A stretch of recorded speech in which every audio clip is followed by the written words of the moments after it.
Hello everyone and welcome to Capitol Watch for Friday, April 27th, our weekly look at legislative news from Jefferson City.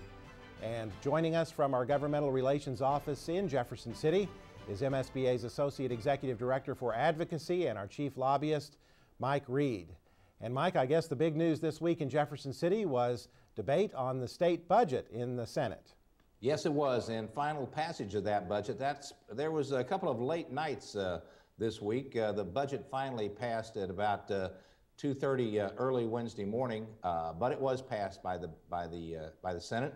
It'll go back now to conference committee, but the majority of items that we have are passed both the House and the Senate, so will not be conferenceable. So that was a really good sign that the budget is through, and it should be passed. The conference committee should be meeting next week and should be passed at the end of next week or very soon. And so, Mike, the proposal for the $5,001 increase in the foundation formula appears to be a virtual certainty at this point. Is that right? That is correct. So the governor promised that we wouldn't be cut. The legislature gave us $5,001, so or a little bit more. The governor wanted $5 million. So we're going to be pretty well where we are now. But it's very nice that we're not losing money this year. There are a lot of places that groups have lost money, and so we're flat, sensibly, and that's fine.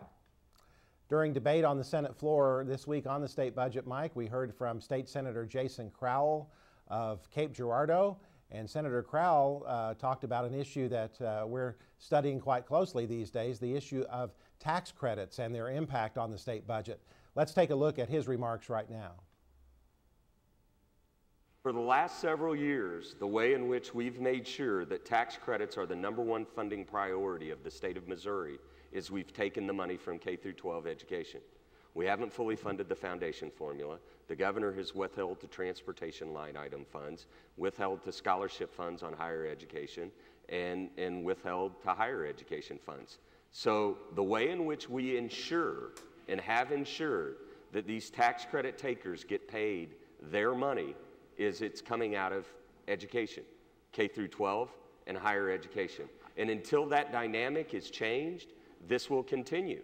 And you have no control over this as a member of the General Assembly at this point. And Mike, this issue of tax credits is one that MSBA and other organizations in the Education Roundtable are studying pretty closely these days, isn't it? Yes, we have. We've been studying this very, very closely. It's very concerning.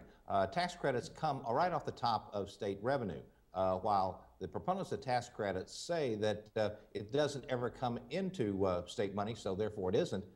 Truly, what it is it's a credit taken against the taxes that the state should receive. So when the budget planners figure out how much money will be used for the state budget, the $700 million that is a potential tax credit must be taken off the top. Tax credits can be very good if used correctly to help stimulate the economy, to help stimulate business and make sure that things are working in the community. However, we have to weigh that against where they're taking the money, from areas that they're taking the money, such as schools, higher education, K-12 education. We need to study it and make sure that the tax credits are doing what they're supposed to do. Senator Crowell, this is his last year, and he's been very passionate about this. This has been one of the things he is very, very passionate about, to try to get reform in tax credits. We need that reform. We need to do a lot of study to make sure that tax credits are doing what they should do and not hurting the students in the state of Missouri. Mike, we have about 3 weeks left in the legislative session now, and so why don't we take a look at an update on some of the issues that we've been following and where they are right now and their prospects for passage or not passage during the final weeks of the General Assembly.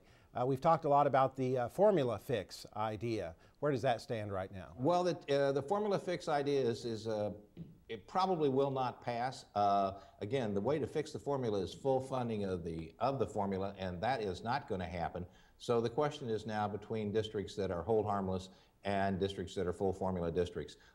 Getting a compromise there has been very, very difficult. Today, it would appear that we will not get a formula fix through the General Assembly. We will still keep working on that, but the odds are pretty slim that that will happen. Another fix that's been debated, Mike, is the so-called Turner fix that deals with the ability of students from unaccredited school districts to transfer to neighboring school districts. Where are we on that one?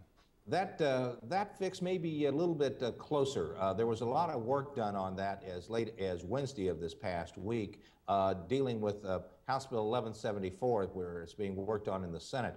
It's my understanding that starting Monday, the 30th, that bill will come back up in the Senate, and there is a shot at getting a Turner fix through the General Assembly, at least through the Senate. And if it gets through the Senate, there's a good shot that it can get through the House. So there's been some negotiation and some compromise.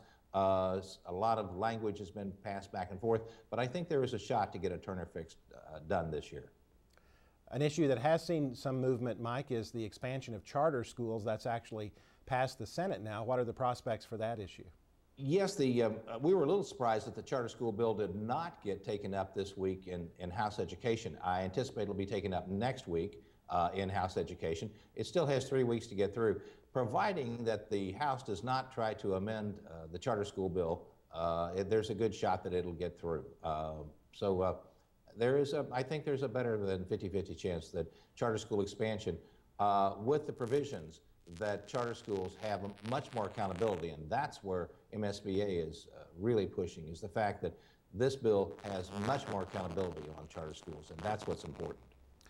Another issue that's received a lot of attention, Mike, is teacher tenure reform, and that issue has gone through some transitions during the debate. Where are we on that?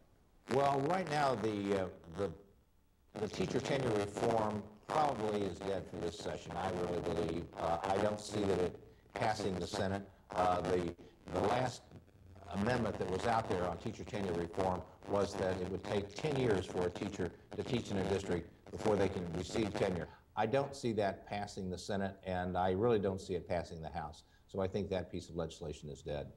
And another bill that we were very concerned about earlier in the session, Mike, House Bill 1740, that omnibus education bill that contained a voucher provision.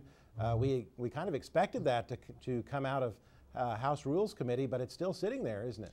Still sitting in House Rules, and I have to thank our members because this showed the power of a membership when they get behind an issue and try to educate their legislators on how it affects schools and how it affects children in their district.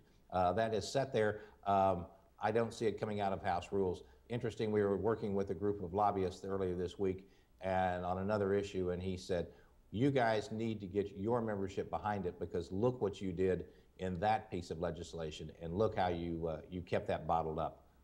So it was a great compliment to our members, and you should never say anything is dead until the last click of the clock at the end of the session, but that appears not to have any movement with it right now. So I guess, Mike, the message is stay in contact with legislators here during the last 3 weeks of the session, and you never know what issue might pop up. Is that right? It's exactly right. Stay in contact with your legislatures about everything. Things are coming up on bills all the time. There is a piece of legislation that just got out of a House committee to limit the time that people can serve on school boards, in essence term limits on the Springfield School Board. So that got stuck into a piece of legislation that we will try to remove. So it's all kinds of things will be happening. Please watch your emails and contact MSBA, and we will let you know what is going on. But it's vitally important that you keep telling your representatives how their actions affect the students in your district. All right, Mike Reed, thanks a lot for joining us on this edition of Capitol Watch. And as Mike mentioned, we will keep you informed during the final weeks of the legislative session through our Legislative Voice email newsletters on Friday and also our daily blog posted on our website. Thanks for joining us, and we hope you can be with us again next week for another edition of MSBA's Capitol Watch.